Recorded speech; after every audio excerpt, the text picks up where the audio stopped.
Hey, have you been wanting to turn around some unwanted behavior, maybe bird biting or screaming or even feather plucking? Well, stay tuned because this video is especially for you. I'm going to talk today about some positive reinforcement, the most scientifically studied way to change unwanted bird behavior around. And so I'm going to give you a lot of good little tidbits, explain what's about, and explain how to make it more successful as you're working with your own bird. So first, let me introduce myself. I'm Diane Burroughs. I'm the founder and CEO of BirdSupplies.com, and that's a company that's actually designed, or whose mission, if you will, is to create bird wellness. Bird wellness is all about enhancing the things naturally that help a bird feel better emotionally and physically, because we know bird wellness and bird training are some of the most important things that you can do to have the best companion that you could have. So my company makes some bird collars for feather plucking birds. I make a range of nutritional supplements and behavior supplements for birds. And then I also have several books and a lot of educational materials that can help support you in your bird parenting journey. So let's jump into positive reinforcement. Is positive reinforcement for the birds? You bet it is, because birds are so smart.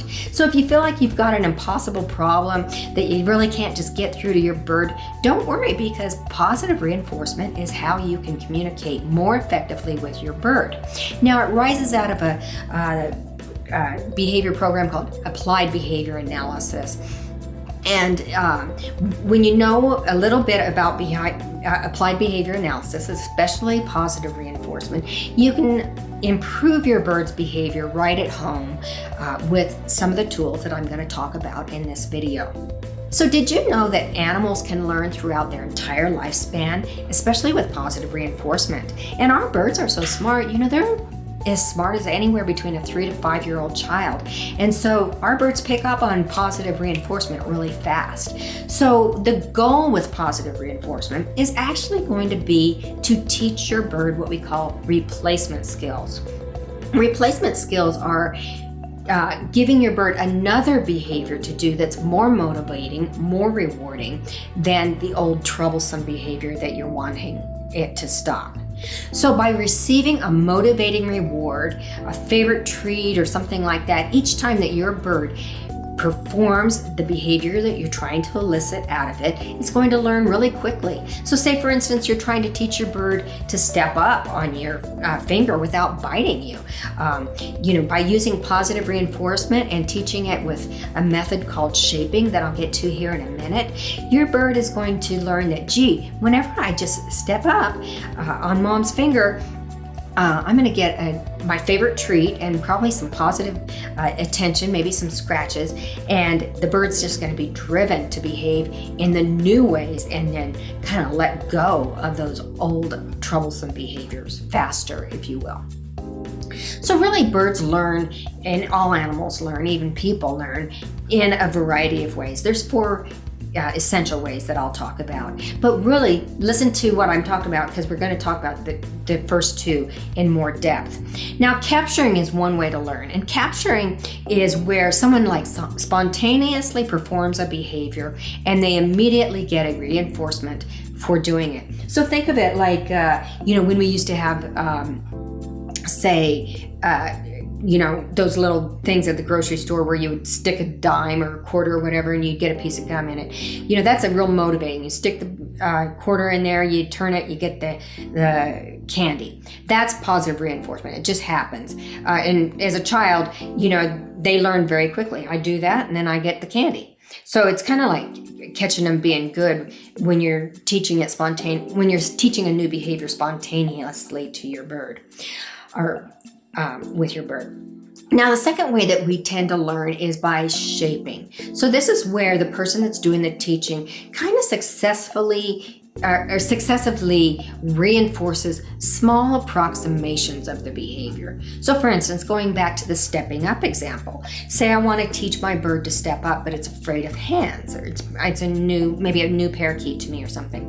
And I get it, and I'm want to teach it how to step up, because we know that a bird that steps up, you can take it, put it on your shoulder and take it about anywhere that you want it to go. So first of all, you got to get it used to being seeing your hand, and then you got to get it used to being close to your hand. Then the next step would be you'd get it used to touching your hand and putting one foot on your hand. And then the final step would be getting your birds used to putting both feet on your hands and literally stepping up onto your hands. So see how we shape it from probably the farthest out, which is just looking at my hand, to touching my hand, to actually standing on my hand. That's called shaping. Targeting is where we use a visual prompt, like this target stick that also has a clicker on it, is a visual prompt to train the behavior. So when my bird knows that wherever I point this is where I want it to focus its attention, its visual attention, or even touch, then the learning happens. So it's a visual cue that actually prompts my bird to look in the right direction.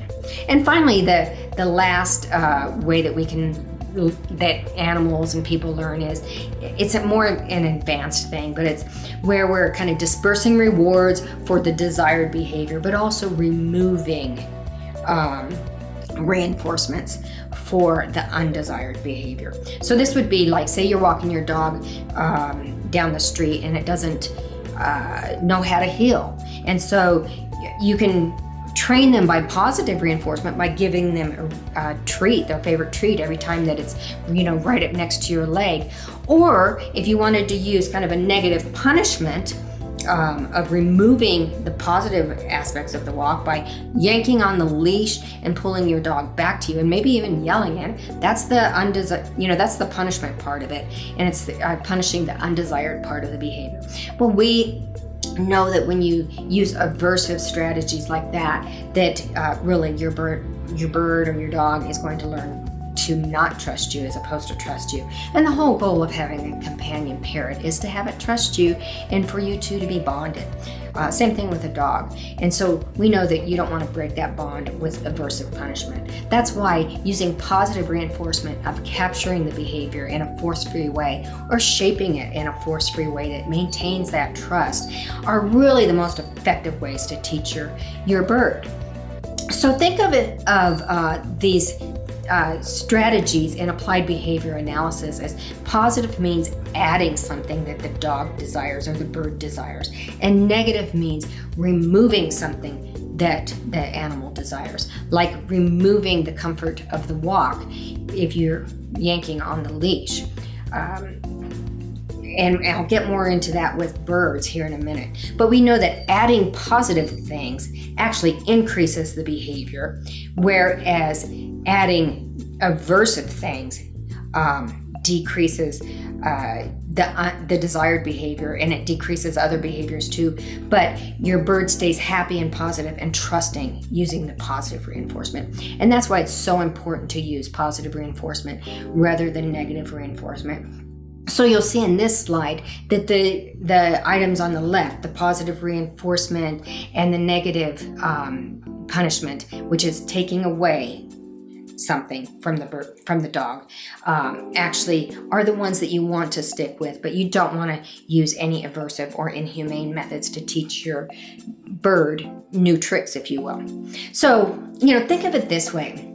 Imagine you're starting a new job and your trainer is only telling you the things not to do. I mean, like, how long would you really want to stay on that job? After the first day, you'd probably be like, I know exactly what I'm not supposed to do, but what the heck is I'm supposed to do? Would this help you learn what you want to do? Would it motivate you to stay in that job? Probably not. And so when you're training your bird, think of, you want to teach your bird what to do as opposed to what not to do. So aversives, we know, just don't work because they make the animal feel like they're being forced to do something, and they quickly learn, that, hey, the minute mom or dad leaves the room, I can do whatever the heck I want. And so that is when we'll see our birds maybe do these undesired behaviors when we're not in the room, because, we can't run and control them as easily with an aversive. So, again, aversives just don't work. Also, aversives don't help the animal internalize the new replacement behaviors quickly. And obviously the idea of training is to help your bird comfortably learn and feel excited about it as quickly as possible. You don't want to cause your bird unnecessary fear or worry that it's going to get harmed or something. You don't want to do anything inhumane. So positive reinforcement is one of the most humane ways of actually teaching your bird how to do behaviors that are motivating for it. Now you're kind of probably thinking we use this maybe aversives more with dogs than birds, but there are a number of common aversives that we use with birds. For instance, spraying a screaming bird. I hear about that all the time. In fact, I see it on these Facebook groups a lot. Even covering the cage and giving the bird a timeout. A lot of people still resort to that, as opposed to catching the bird when it's not screaming and reinforcing your bird when it's naturally playing and doing natural behaviors. That's how you would turn those behaviors around much faster and much more successfully, is rewarding the replacement behavior as opposed to causing aversives for the continued undesired behavior that you don't want to see. Another thing that, like when I first got into birds, which was 20 some odd years ago, we were told that the best way to teach your bird to step up is to kind of shove your finger into its chest so that if it would start to lose its balance and then it just put its foot on you to, have something to grab onto. Well, that definitely taught a bird to step up, but it didn't increase the trust so that you could move much further than the skill of stepping up. So teaching your bird to step up, like I had described earlier, is increasing that trust as well, as opposed to breaking that trust. So we want to use positive ways to teach a replacement behavior as much as possible. And here's 6 tips to make it feel a lot more successful. First of all, keep in mind that you and your bird are actually on the same team. So for instance, birds are flock animals and they want to please you and they want to fit in with the norm of your household rules. And of course, you got your bird because you wanted a companion. And so you both want that relationship. So you're on the same team. So using positive reinforcement will help you guys stay on the same team. Now you can also set up the environment for success. And so setting up the environment for positive learning is pretty important, and it'll really make that learning go a lot faster. So create like a distraction-free training area. Get a bird stand that's appropriate for the size of bird you have. Get a clicker. It doesn't have to be one of these target stick clickers. You can get the little clickers at PetSmart. You can buy them on Amazon even. And really, those are the 2 important tools you need. And then you need to figure out what your bird's favorite treats are. And I've got another video on that. So check that out on how to find out what your bird's favorite training treats are. Now, keep the training sessions short. It's not unusual to have 5-minute training sessions with a bird. You got to think about their attention span. In the rainforest, they're flying off from one thing to another. And our birds don't have this lengthy attention span for training unless it's something that's really motivating for them. So keep your sessions, 5 to 10 minutes in length. And when you notice your bird's starting to get tired, make those training sessions a little bit shorter. And then always try to end on a positive note if you can. Now you're going to want to find out what your bird's favorite treats are. And like I said, there's another video on that. But think of finding treats for your bird as kind of like, a motivation scale, if you will. And so there's going to be certain treats that are just really highly motivating for a bird. Some that are sort of motivating and some that are just not motivating at all. And the way to figure out what's motivating for your bird is described in that video where you kind of give them a range of treats and find out which ones they pick first. I know my bird, my little one, my green-cheeked conure KIWI, she'll work for millet, whereas my African grays are going to work for things like almonds, and my Moluccan Cockatoo, he'll work for things like a nut, any kind of nut or a banana.